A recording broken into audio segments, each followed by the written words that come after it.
Pero pag Sunday, hindi ako pwede. Walang Wala kabos, na. lugar. Hindi, Sunday nandun. Bakit hindi ka na pwede? Baka busy ako. May ganito din. Kunin ko yun, te. Nangangailangan ko sa bahay ko. Nagpapagawa. Ano yun? Bakyo? Gano'ng kalaki yung bahay mo? Nagpapagawa ka na? Bakyo? Sa mga kaibigan Ano yun? ko. Hindi, NHA yun. Pinarenovate. Bakit kayo ng bahay? Pinarenovate. Pero wala tayong bahay. Sa kaibigan ko, buti na lang Sabado yung part. Ano niya, binigay ko sa Hoy, Aya! 4 to 8 p.m. Ano yan? Ang ano niya, Ano binigay mo, Be? ang curfew niya is 9. So, 9. pasok siya. Ano yun? Hindi man tayo nagpicture. Everyday, 12 to 3 talaga? Nagpicture ka na. Wow! 3 hours talaga everyday? Sige, go! Mamaya. Ano yun, part-time? Oh, Saan? Ay, nga, sorry. Saan? Kanina sinabi ko sa'yo. Importante may pera nga.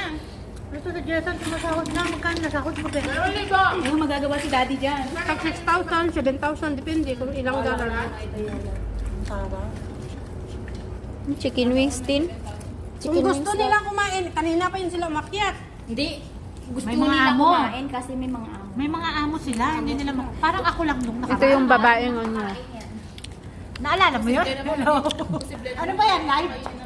Jennifer Lopez. Hindi, post ko to sa ano, sa YouTube Parang ah. ako nakaraan. Nakita ko pa post. Laki naman yung Tapos likodan na, ni Aya. Bumaba akong buwisit. Wala na kayo. Ano oras na yun? Ano ka oras? Alas 2 ako bumaba. Wala na. Kasi nga, inano ko, dyan ako dumaan yung mga gamit ni among lalaki. Dito ko dinaan. May natrap ako. Hindi ako makalabas. Masarap yung nakaraang pagkain. Frozen to, Be? Frozen. Lahat yan frozen. Akala... Ay, Diyos ko. Bakain ng chicken wings yung aso ah. Bakit? Mamaya biglang Hindi naman talaga yan pwede. Kumain mga Seasonings. Mamapak lang yan. Hindi, pwede sa'yo to. Ay, kubin kita wala. Do. Ako nga namamapak. Ano ba? Sa Yung ate distance ko, kasi. bigla niyang kinulo yung kamay ko. Ha? Ako hindi ko talaga kayang kahit ganun. Masarap ito. Bakit? Mapapagalit ako. Hindi naman. Kasi ang cute naman, oh. Yung pusa lang, ginaganon ko sa basin. Uy, wag. Wala naman si... Tinatawag ko lang. Ano to, Beng? Chocolate din? Ang kulit eh. May pusa ka pang alaga? Ilan yung Apat. aso? Apat yung aso. Oo, imaginein mo. Bigyan ng powers ni Lord yung puta mo. Salita ka agad sa ako, yari ka. Wag, wala kang kamera? Ilan yung alaga mo?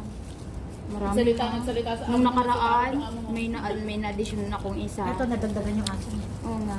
Nakaraan 3 aso Kaya yan. close na sila ni Madonna. Tuwan-tuwa Binigyan ako niya nga siyang chocolate eh. Tuwan-tuwa ako pag tinatawag niyang Madonna yung amo niya. Buwisit ka. Bata pa ba amo mo, Be? Madonna! Nakita ko na yung amo niyan. Nakita ko na amo mo. Malimit daw. Pero ngayon, Masungit? close na sila, binigyan siyang cake. Sabi ko nga sa kanya, ganyan talaga. Hindi naman sila as in masungit. Ano ba kinausap ko yun last time? Mm. Sabi niya, oh. Hygienic sila, Kung gusto ko hygienic. kasi hindi ko. Moody. Moody sila. Hindi naman kami masama, Saka di ba? hygienic, hygienic Sabi niya. talaga. Good. Mataas yung standard sa O, trabaho. itatago mo lang habang buhay din sa school. Ang alin? Nagka-live Picture saan? Wala man tayo picture eh. Kakapicture lang natin. Matatapos na si Jessa. Wala pa kayo. Ano to? Wag na. Send mo na, para sumangka sila. Alam niyo ba nga hindi